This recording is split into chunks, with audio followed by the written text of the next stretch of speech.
नमस्कार, मैं मनीष स्वागत करता हूँ आपको अपने इस यूट्यूब चैनल पे। दोस्तों, कल शाम को मैंने एक वीडियो बनाया था, हालांकि चीज़ें अब तक कन्वे हो चुकी होगी कि मैं किस बात पे आज बात करने वाला हूँ कि आपके 2,90,000 के अराउंड आपके ग्रुप सी की वैकेंसी आएगी, ऐसा रेलवे में कहा गया है। अब जो हम बात करने वाले हैं कि जो कल के डेट में यहाँ पे देखिएगा बहुत सारे चीज़ें जहाँ पे आपको ये सब चीज़ें मिल जाएगी कि कहाँ कहाँ पे नौकरियाँ मिलेगी। यहाँ पे मैं आपको दिखा दो देता हूँ कि कहाँ कहाँ पे नौकरियाँ हैं। तो यूपीएससी एसएससी रेलवे भर्ती बोर्ड के माध्यम से ये नौकरियाँ आएगी। और अगर हम बात करें कि जो रेलवे के पॉइंट ऑफ व्यू से, तो वो आपने यहाँ पे देखा होगा कि जो रेलवे में आपके सबसे नीचे आप देख सकते हैं कि कितना है। एक मिनट में इसको डार्क से कर लेता हूँ जिससे पता चलेगा। रेलवे में 2,91,000 जो पद है वो रिक्त चल रहे हैं, तो इस पे वैकेंसी आएगी। अब ये ग्रुप सी की वैकेंसी इसमें कह रखा है, तो ग्रुप सी में बहुत सारे पोस्ट आते हैं। तो इस मुद्दे पे बात करेंगे कि ग्रुप सी में कौन कौन से पोस्ट।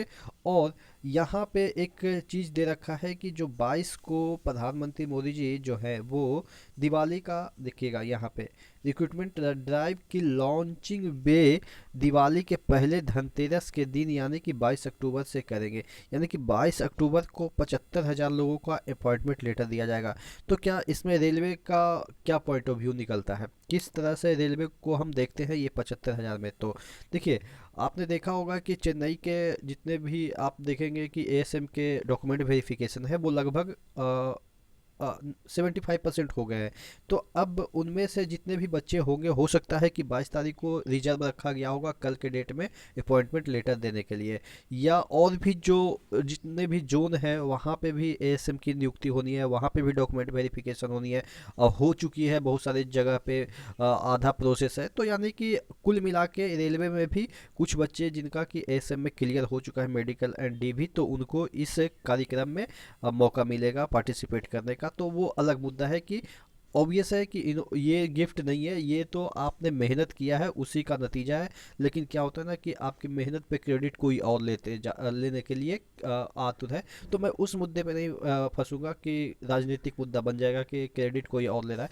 तो क्योंकि देखिए, मेहनत तो खुद स्टूडेंट ने किया है, और जब स्टूडेंट ने मेहनत किया है तो क्रेडिट किसी और को क्यों जाना चाहिए कि हम नौकरी दे रहे हैं। भाई, वो कोई कोई सरकार नौकरी नहीं देता है। रेलवे आपकी है, क्योंकि आप हमेशा लिखते हैं ट्रेन वगैरह में कि रेलवे आपकी संपत्ति है। तो जब हमारी संपत्ति है और हम खुद अपनी एबिलिटी से जॉब ले रहे हैं, तो कोई देख कैसे रहा है। खुद हमने अपनी एबिलिटी से रेलवे में मेरी जो चीज़ें थी वो मैंने लिया है। तो कोई बात नहीं, ये चीज़ें तो मुद्दे की बात नहीं है कि कौन दे रहा है क्या दे रहा है, बस लाइफ बन रही है। तो सबसे बड़ी चीज़ यहाँ पे ये आ जाती है कि रेलवे में जो कुछ अभी एएसएम की नियुक्ति होनी है, उनका कल कुछ ना कुछ अपडेट आएगा कि कल नियुक्ति पत्र दिया जाएगा। अब बात कर लेते हैं कि जो ग्रुप सी की वैकेंसी जो आप यहाँ पे देख रहे हैं कि 2,91,000 है, तो कहाँ कहाँ पे वैकेंसियाँ बटेगी। यहाँ पे देखिएगा, आज के न्यूज़पेपर में भी बजाबते इसका प्रिंट आ गया है। कल तो ऐसे ही प्रिंट मीडिया पे आया था, सॉरी डिजिटल मीडिया पे आया था, अभी प्रिंट मीडिया पे आ गया है ये चीज़ें आज के अखबारों में। तो अब बेसिक तौर पे हम बात कर ले, क्योंकि कल उतना जल्दीबाजी में नहीं हो पाया था, मैं बहुत सारे जो पोस्ट है उसके बारे में नहीं बोल पाया था, तो बच्चे कंफ्यूज हो गए थे कि सर इस पोस्ट में नहीं आएगा क्या। तो देखिए, आरआरबी का जेई हो, जेई, एक मिनट थोड़ा सा मुझे टाइम दीजिएगा। हाँ, जेई, उसके बाद एसएससी, उसके बाद आपके हो सकता है एनटीपीसी में भी कुछ वैकेंसी देखने को मिल जाए, क्योंकि इस ये भी ग्रुप सी के पोस्ट हैं। तो हो सकता है कुछ पोस्ट सृजन हुए होंगे, तो इसी समय देखने को मिलेगा। क्योंकि फिर 5 साल हो जाएंगे, तो 5 साल में रिक्रूटमेंट होगा नहीं। आपको भी पता है कि रेलवे क्या काम करती है, कैसे काम करती है। तो एनटीपीसी की भी वैकेंसी आ जाएंगे। अब ये दोनों मिला के कम से कम तो 17 से 18 हज़ार वैकेंसी आएगी, क्योंकि देखिए एसएससी में बहुत सारी सीटें हैं, तकरीबन 4 से 5 हज़ार आपके एसएससी में वैकेंसी आएंगे। और इसमें भी 20 हज़ार के अराउंड आप मान के चलो कि 15 हज़ार जेई के वैकेंसी आएंगे, और एसएससी के 5 हज़ार, तो तकरीबन एसएससी भी ग्रुप सी में ही आता है, सीनियर सेक्शन इंजीनियर जिसे हम कर सकते हैं, वो भी ग्रुप सी के ही पोस्ट होते हैं। तो कोई बड़ा पोस्ट नहीं है कि बी लेवल का, इवन उससे बड़ा तो एसएससी के पोस्ट होते हैं, यानी कि स्टाफ सिलेक्शन कमीशन में जो बहुत सारे पोस्ट होते हैं उसमें बी ग्रुप के भी पोस्ट आ जाते हैं। तो अच्छी चीज़ ये है कि यहाँ पे आपको देखने को मिलेगा। फिर एएलपी टेक्नीशियन की कम से कम तो 70 से 80 हज़ार मिनिमम की मैं बात कर रहा हूँ, इवन 1 लाख भी चला जाए तो कोई बड़ी बात नहीं है, लेकिन हाँ 70 से 80 हज़ार, क्योंकि आप देख सकते हैं कि 2,91,000 वैकेंसी है और वो भी ग्रुप सी की वैकेंसी है। तो कहाँ से वैकेंसी आएगी? आरपीएफ की कम से कम 20 से 25 हज़ार, इवन इतना कैलकुलेट करने के बाद भी 2,91,000 नहीं आ रहा है। उसके बाद अगर हम बात करें कि डीएफसीसीआईएल में लोको पायलट की वैकेंसी, एमटीएस की वैकेंसी, वो उसके एमटीएस को ग्रुप डी नहीं बोलते हैं, ग्रुप सी बोलते हैं, तो वो वहाँ पे वैकेंसी आ जाएगी।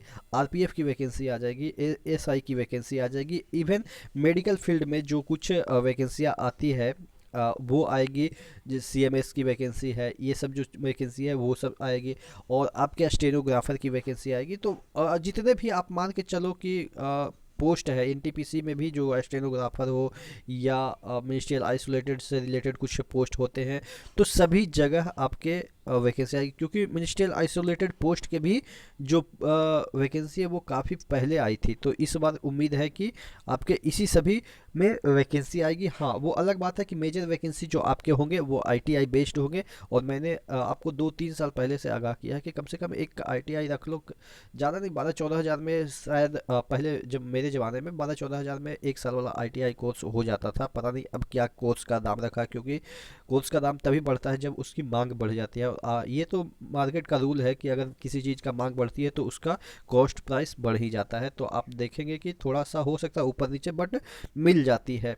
लेकिन अब क्या है कि देखना पड़ेगा कि पहले तो मिल जाती थी आसानी से, आप कहीं भी जाइए आपको कोर्स का कोई भी कोर्स आईटीआई का डिग्री मिल जाती थी। पता नहीं अब क्या है, ऑनलाइन चीज़ें होने की वजह से मिलती है कि नहीं मिलती है, लेकिन आप एक बार इंस्टीट्यूट जो भी है उससे कांटेक्ट कर लीजिए, आपको मिल जाएगी। क्योंकि देखिए आईटीआई रहने से आपके जो जॉब की प्रोबेबिलिटी है वो बढ़ जाती है। चलिए एक बात और, यहाँ पे पेट की सॉरी ये आपके सेट की बात की जा रही थी, कॉमन एलिजिबिलिटी टेस्ट की बात की जा रही थी। हालांकि अभी तक कोई ऐसा न्यूज नहीं है, क्योंकि ये चीज़ें आपके सितंबर में ही लागू होने वाली थी। इस सितंबर जो कि बीत चुका है, उसके बाद जो अक्टूबर चल रहा है, उसी सितंबर की बात की जा रही थी कि अगले साल सितंबर में ये चीज़ें लागू हो जाएगी।